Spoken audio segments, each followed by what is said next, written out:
With me today on Zoom is Lynn Eichholt and Mary Wright, members. We have some people that will be joining us later on Zoom. There's Mariah Lestage just joined us now, so she's here as well. Debbie Oakes will be joining us a little bit later. She will be joining also on Zoom.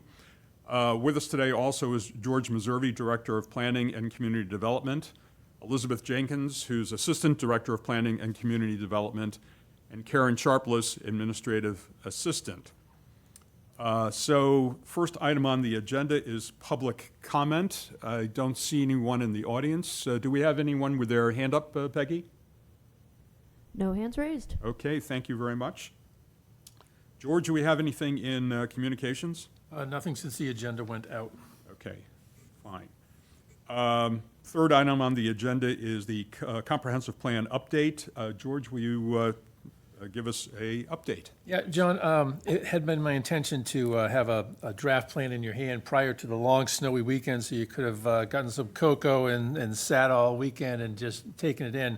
But there were a couple tweaks that still needed to happen, so suffice it to say, we'd rather have the best draft we could get as opposed to the fastest.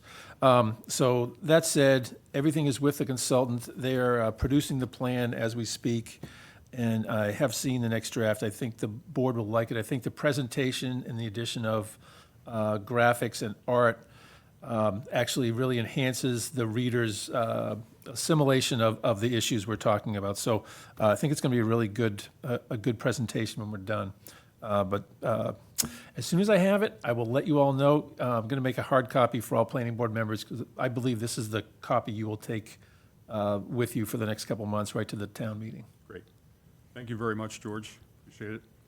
So next item on the agenda is design guidelines, and we're going to have we're going to have Elizabeth walk us through, Karen.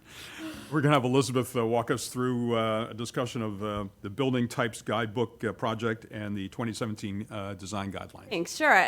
Thank you, John. I think we just wanted to make sure that we brought this issue to the board's attention after the Downtown Housing Overlay District was passed. Obviously, that form-based code put sort of a unique twist on how we run a development and design review process here in town.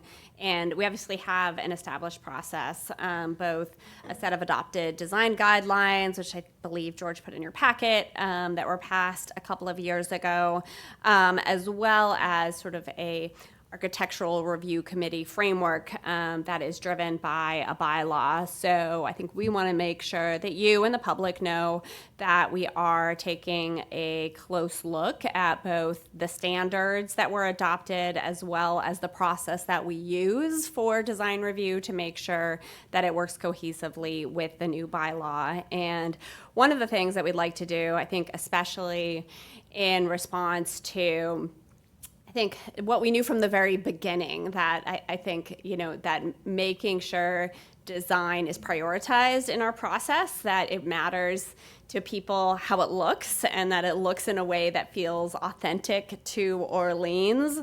A form-based code essentially lays out the basic framework of your site and your building, but it does not dictate design and architecture. There's a lot of flexibility left in that. So I think, really three things as we go through this process. The first being an effort that we want to continue working with our zoning consultant, UTEAL, on. We had some additional funding that we received in support of our, and good, Debbie's here, in support of our rezoning process. We had, again, an additional grant with some funding, additional funding. And so in working with Tim and Lauren and the team at UTEAL, we felt like a good follow-on project would be essentially a guidebook, I guess a pattern book of different housing types that can be built under the new form-based code that really show off how you can use it to produce those missing middle housing types that are so important. This also is a step that is in our 10-year housing plan as a priority, specifically, again, a pattern book for these missing middle housing types. So I feel like this project is very consistent with the vision, sort of the housing production vision that was already in place here. So we have commissioned them for what will be a 6-month process commencing, which has commenced already.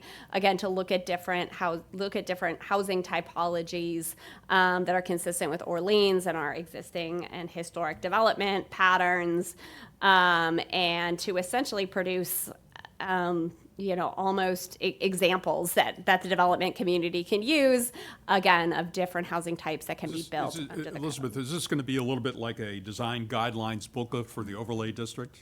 Well, exactly. So it again, sort of in support of housing production, it will give options of, so I think one of the things that we heard out of it was, because we were allowing the additional height and some of the additional mass, that there was a lot of concern that that's, the exclusively the type of housing that would be produced under the bylaw. And again, I think this is a way to try to communicate to the public, to the development community, that there are a range of housing types that can be built under the bylaw and what that type of development would look like consistent with the ordinance. So this is, again, sort of still in the design and form category, but also, again, a way to encourage that missing middle housing production.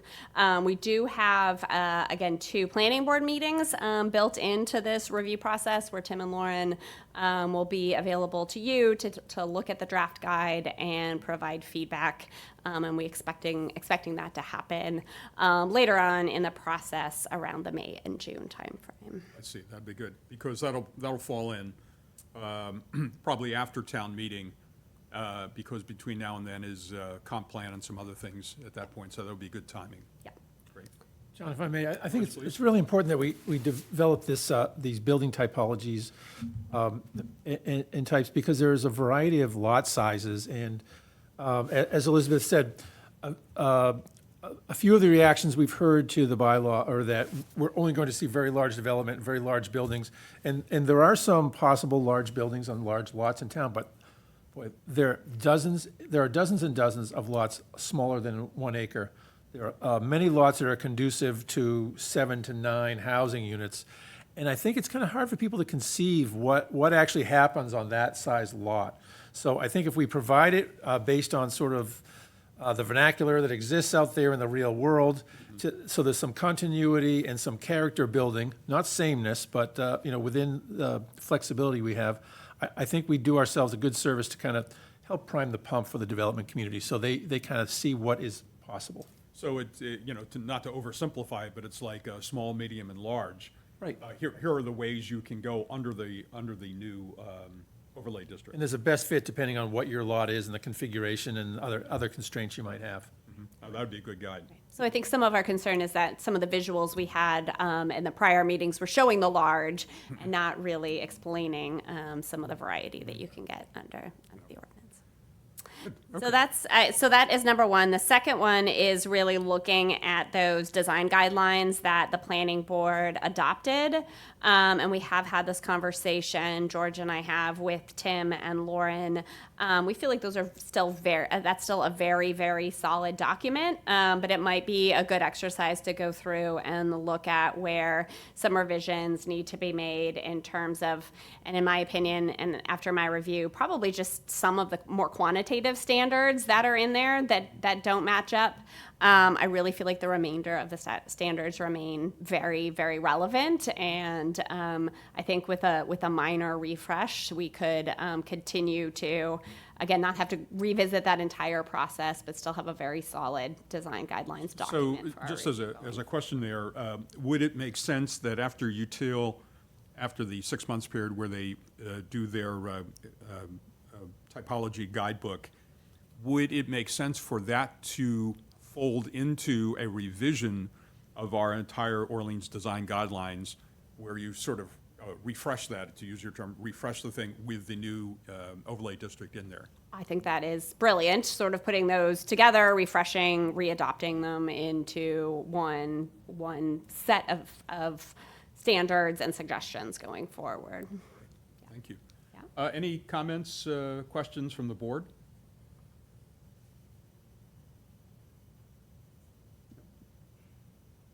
I'll raise my hand. If nobody else has a comment, I just want to, I missed the introduction, Elizabeth, but I think I get the gist of what we're talking about.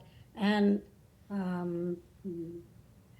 I just want to make sure that the problem with the design guidelines that we did adopt, or not the problem, but the compromise, I think, was a good one, which is we embraced guidelines and not mandates.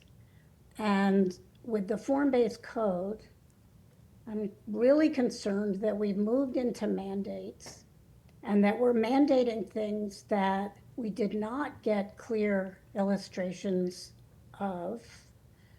And I'm having a little buyer's remorse. And George, you just said something important, which is that,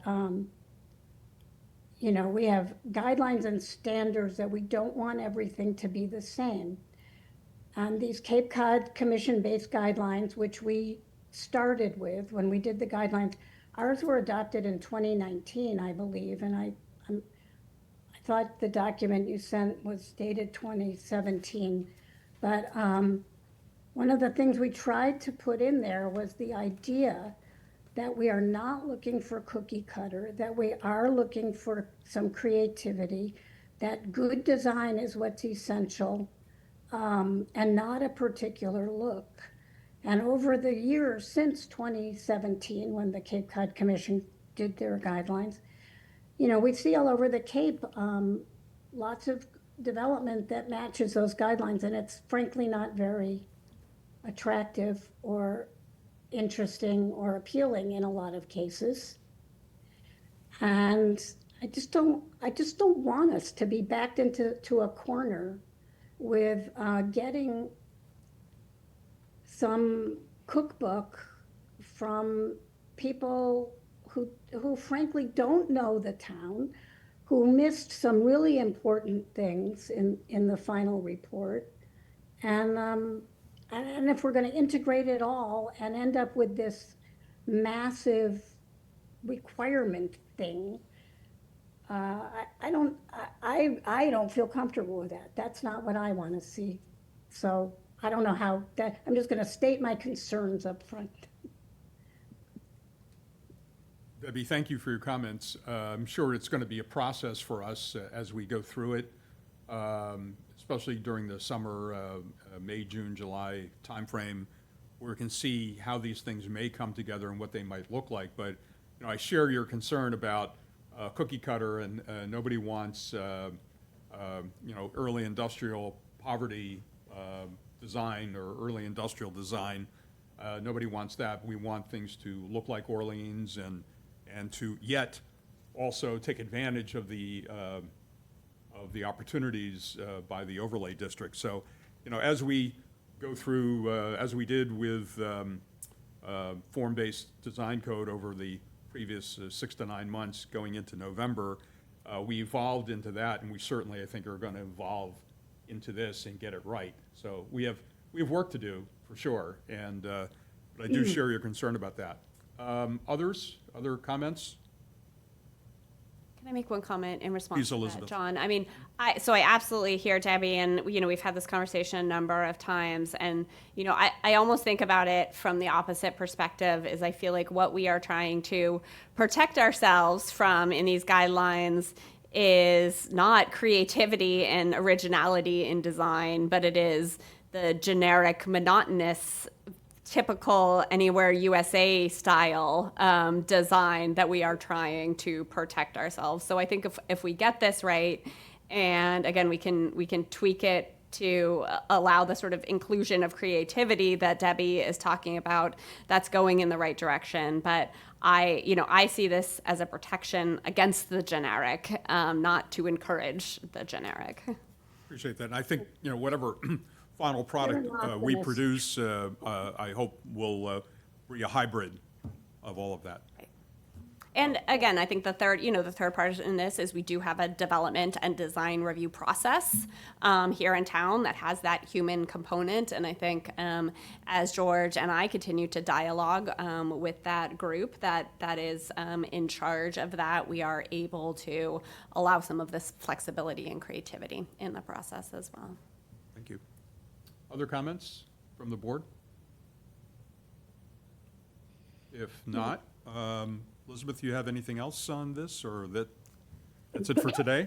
Yeah, I think those are really the big 3 points. Again, this housing typology guide, a revision to our design guidelines, and then sort of integration of our architectural review process into this are really the, I think, 3 components that we need to continue to address and pay attention to going forward. Okay. Thank you very much. Next item on our agenda are committee reports. We're going back to regular order where we have committee reports on our second meeting of the month.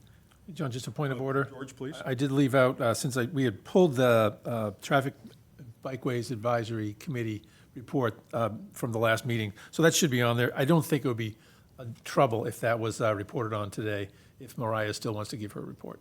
Okay. Okay, thanks. Sorry about missing that on the agenda, Mariah. Okay. We'll definitely get that in. Okay, thanks. So just starting off, Mary, do you have anything for the Board of Water and Sewer Commissioners or the Wastewater Management Advisory Committee? Yeah, John, I'm sorry, I have to go back to the last thing for just a second. Sure. When you bring up the architectural review process, it just makes me think of the Architectural Review Board, which I think there was some disconnect between the Architectural Review Board and the form-based code. So whatever we need to do to be sure that everybody is brought through this process at the same time and not have this problem of at the nth hour, people feeling like they weren't consulted or that their process wasn't met. So I think that's we learned a lot from going through the form-based, all the zoning changes. And I think one of the things we really learned was we have to talk to people more frequently and more often than we thought we had to. So I just think that's one thing to be thinking about, to be sure that we've got all the people, all the stakeholders that we think in some way, shape, or form could need to be there. Sure. I think that's a very good idea, and I sympathize with what happened last fall. Is we had a number of public meetings. We always didn't get everybody at those meetings that we probably should have. And for this effort, which is sort of part 2 of the whole process here, is getting some invitations out to the ARC and maybe some others as we go through the review of our process and what we want to do. So that's a good point. John, if I may, just to fill that in, we have met with the ARC members, not as a board, but as the chair and vice chair, to kind of talk through the application of their bylaw in light of the new housing overlay district. And I don't think there are many conflicts. Their bylaw, as you know, requires an overall finding that the intent of a project is overall compatible with the community. So I think they can still make that finding, even though the housing overlay district does dictate to some extent the scale limitations and some of the massing. I think the design issues are still very much in the purview of the ARC. And a note of happiness, they recently had appointed a member of the ARC who is a registered architect, so they do have that professional capacity again on their board. So I think we're aware of those issues, and I think there are sort of short-term responses to make sure the reviews can be done effectively. And then long-term, we may want to, as Elizabeth said, address that in the bylaw, because ARC is embedded in zoning. Address any minor bylaw changes as part of kind of tweaking up the way we do our review of development. So I think we're on track with that. Great. Okay. I guess I would also say, granted, it may be not, it may be tangential, it may not be seen as a group that has to be, included in some way, but I think in any way to get the Historic Commission understanding that these design lines, guidelines are being done. I know that, I think given our emphasis on being sure that we've got that historic feeling, blah, blah, blah, blah, probably makes sense to let them in on the, be one of those stakeholders as well. Great, very good. Any other comments on design guidelines? Okay, let's move on again to committee reports, and Mary, we'll start with you. Sorry about that. No problem. Yeah, well, the Board of Water and Sewer and Wastewater Management have been busy. I think the thing with Board of Water and Sewer, one of the things is that we have looked at the watershed management plan. I think I talked about this perhaps once before about what to do with the watershed area. We've pretty much decided to maintain that the way it is, the requirements, the regulations, the restrictions, with the notion of what do we want to be looking at that acreage for in terms of forestry management.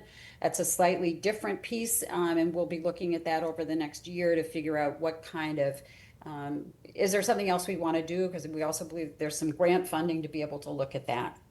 We got a full report on the construction of the solar project that's being done for the wastewater management plan. That's moving ahead, looks kind of exciting. Some concerns around how much land has been taken in order to build that solar, or how much forest had to be cut down. Clear cutting was going to occur. So there's some concern, I think, on parts of the some of the members of the board as far as the conservation issues around that we're looking at. The drought is still a big issue. Granted, I know we're all feeling like we've got 18 inches of snow. That's still probably not going to be sufficient, given that the water levels are as low as they've ever been in January.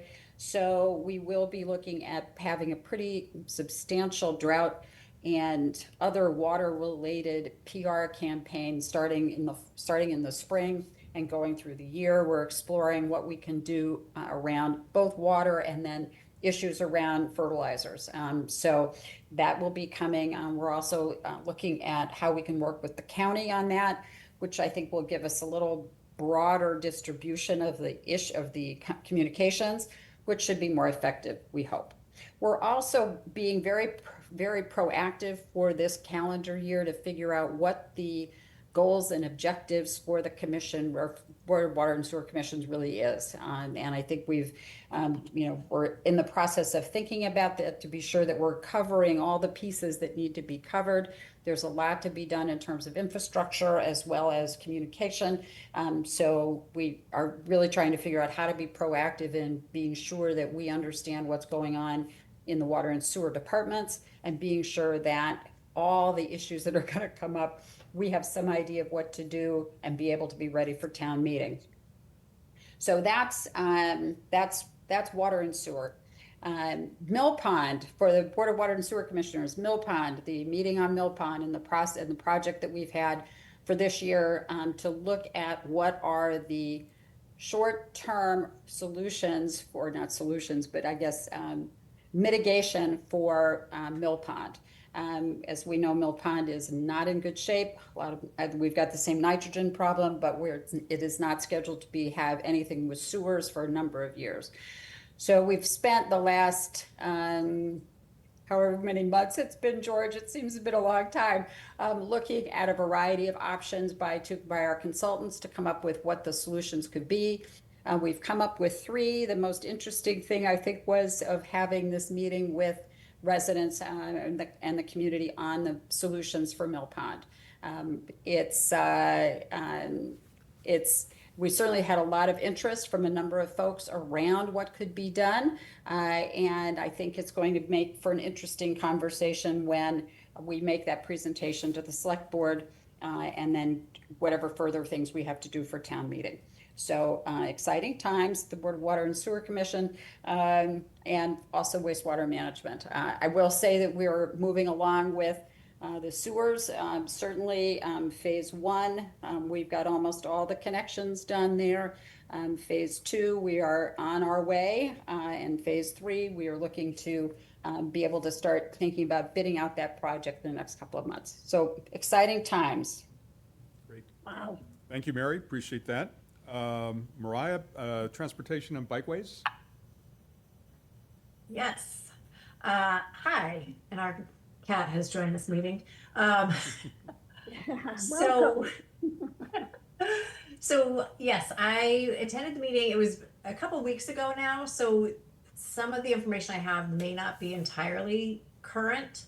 But at the time of the meeting, the primary topics we talked about were the Transportation and Bikeways Committee is looking for better ways to connect the Cape Cod Rail Trail and Route 6A with better signage. So they're working with the board and the town on signage content and placement.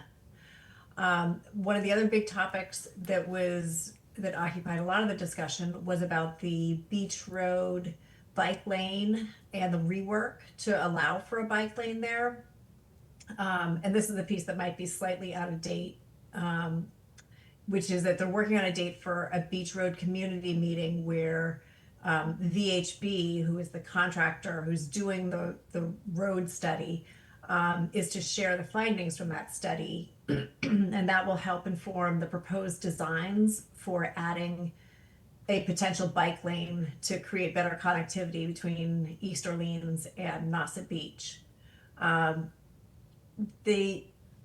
With this initiative, they were initially looking at bringing it to town meeting to request funding in the spring, but given the tight turnaround between when information for the warrant article is due and when this meeting could be held, they're going to bump it to the fall. So they have more time to kind of suss out the information and play with the design before they go to the town and ask for funding for it. Three other small things that were brought up. One is they are looking for some speed indicator signs to be used as the town's speed management plan. And so they're exploring funding avenues to just allow for these signs to be purchased and put in locations like Nauset Heights Road, where speeding is a problem. And it's been a topic amongst the board and the residents and the police department. The crosswalk policy sorry, not the crosswalk policy. The committee is coming up with a crosswalk policy, and it needs to be discussed with the select board. I guess there are certain requirements for when a crosswalk is put in place, and they're just looking to get more clarity around that and wanted to talk with the select board to just better define that. And then lastly, there were parking concerns on Mill Lane, which is a very skinny little street between Beach Road and Pochit. They're looking to potentially put in some signage or some barriers just to curb that street parking there, because it makes it into such a skinny little lane, especially in the summertime. So there are discussions ongoing with Chief McDonald that will carry over into the next meeting. That's it. Thank you, Mariah. Appreciate it. Debbie, Economic Development Committee. Yes, so it flows right from what you were talking about, Mariah. I was at a special Economic Development Committee meeting today, which is why I was late, where Amanda was presenting us with the almost final draft, but not quite final draft, of the town's branding and marketing and wayfinding plan. So when you talked about signage that y'all are thinking about, that's where you need to go, because I think it came out just really great. It's been a long process. Some of you on planning board might remember way back when we did the wayfinding effort, and then the economic development report talked about the town's need for a branding and marketing plan and look. And that's come to fruition after much public engagement and now professional engagement. We will have really a very professional and comprehensive look and feel for all of our signage and other marketing materials and internal documents as well, memos and reports and such things. Maybe we can get the comprehensive plan to be the first report to come out with the new logo. That'd be pretty good, actually. That'd be great. Debbie, Yeah. did in your meeting, and maybe it was premature yet, but in your meeting, did you talk about a rollout plan for how this actually goes out into the community? The first rollout is to the select board, and that's about where we are. And then I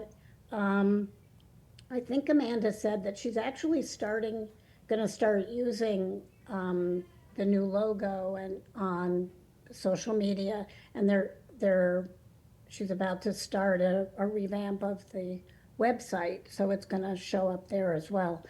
Other than that, I don't know what the specific rollout plan is. Well, select boards first, for sure. Yeah, it was really exciting. I hope everybody's pleased. I think it came out really well. And as I said, I think it's having this whole, just like the design guideline style book that we're looking to develop, there's this style book that's been already developed for use in all different kinds of situations so that the town has a consistent and professional look when it presents itself. And that was the main topic. It was a short meeting, so our next meeting will focus on the goals and objectives for the upcoming year. Great. Debbie, thank you very much. And Finance Committee, Lynn?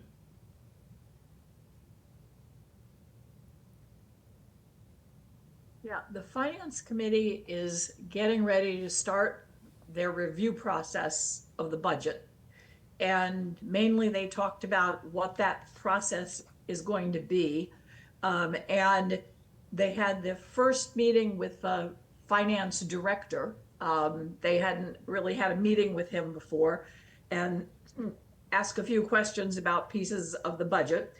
They also talked about the letter. I gather that every committee or board does a letter at the end of the year. This is sort of a mandate, am I right? And the Finance Committee does a letter about what they've worked on, talked about during the year.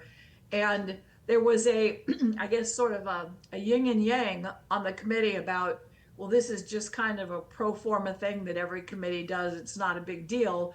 Versus, let's highlight the things that the Finance Committee really is concerned about for the long haul. And the couple of things that they've raised that they're concerned about is we need a capital plan because there's a view that the level of debt in the town is higher by some metrics than what is good for communities like Orleans, and that there needs to be a long-range plan to figure out what we're going to do about some of the large capital calls and the fact that we're already, in some people's minds, debt burdened. The other issue is the enterprise funds are generally in deficit, and there was a discussion about raising fees and sort of a robust back and forth. Well, we raise a fee, that's a rounding error, it's not going to solve the problem. Versus, should we really take a look at what we're doing with fees in this town? So the letter ended up putting some things about long-term debt and concerns about that in the letter. But those are the issues that the Finance Committee is concerned about. Right now, they're going to be looking at the current budget and raising questions about the current budget. And doing the review that they're mandated to do. But, and I think they're not going to demand a long-range capital plan right yet, since the finance director is new, but it's probably the main issue that they're concerned about for the future. Absolutely, right. By the way, all committees do submit a it's not really a letter, it's more of a report, and it's for the annual report of the town, and it's really a look backwards document to say what happened. For example, I wrote one for the planning board that just says, here's what happened. You know, here's how many meetings we had, you know, here are the major accomplishments of the year, that sort of thing. So I think that their difference is, yeah, we're doing that, but also here are some looking forward items to be aware of as we go into the next Yeah. year. The discussion was, do we kind of highlight those things that we talked about that we're concerned about, that, you know, we're concerned about, and we have talked about them, we haven't solved them, but we've raised them, and at the end of the day, they did put some of that in their letter. Right. Great. Thank you. So next item, unless there's anything else on committee reports, next item on the agenda is approval of the planning board minutes. And I'll take a motion to approve. Someone? I move that we So moved. I can only take one. So moved. Okay, thank you, Debbie. Motion, I need a second. I'll second it. Okay, great. If there's no discussion, we'll do a roll call vote because everybody but me is on Zoom today. So Mariah Lestage? Yes. Oh, thanks. Lynn Eicholt? Yes. Mary Wright? I'm Mary Wright. Debbie Oakes? Aye. John Osmond, aye. So we're approved. Future agenda items, George? Sure. John, aside from working on the comp plan and the housing typologies, whenever they are at a point where the planning board needs to review them, we probably will deal with our subdivision fee schedule, make sure we review that every year. Maybe we could do that the next meeting. And Monomoy Lane, a 4-lot subdivision down in South Orleans, we had a request for release there. It was premature, so there's some conditions of approval that need to be met, and then we'll release those 4 lots. So that will be coming to you at some point. For those who are around for that approval, there were a lot of neighbors interested. There were a lot of conditions and requests to protect the neighborhood. So we're going to hold the applicant to those conditions and get those lots released at the appropriate time.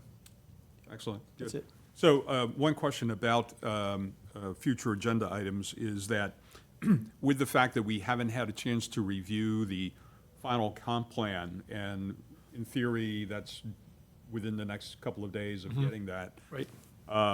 that we would put that on the agenda for our next meeting to have our review that we would have had today, have it then. Would we still be in the position of having a joint meeting with the select board for our second meeting in February? Yeah, Elizabeth and I have started working on a presentation to the selectmen based on the new draft to kind of walk them through. I thought Mary's comment a couple meetings ago to focus on challenges and major themes was a really good one. I think we don't need to belabor our process and the minor aspects, but just to talk about the real issues that they're dealing with as well. So we could be ready for the 23rd of February to meet with the select board if provided we get the plan in. And while I can't wait to give you a hard copy, I don't think we're at a point where we can make any more edits to the plan draft as it is right now. So my only other question about that is that we've had this old copy, it's old now, old copy online for people to comment on. At one point, will that come down and this new one go up As soon as we get it. as soon as we get it? And I think there were about 5. We took all the comments, we received all the comments. Thanks for those who provided them, and they've all been incorporated into this draft.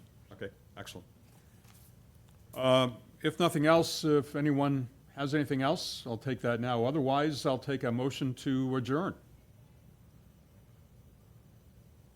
So moved. Thank you, Debbie. Second. I need a second. Second. Thank you. All those in favor, we'll do a voice vote again. Mariah Lestage, Yes. Lynn Eicholt, Yes. Mary Wright, I'm Mary Wright. Debbie Oakes, Aye. John Osmond, aye. We are adjourned. Thank you all.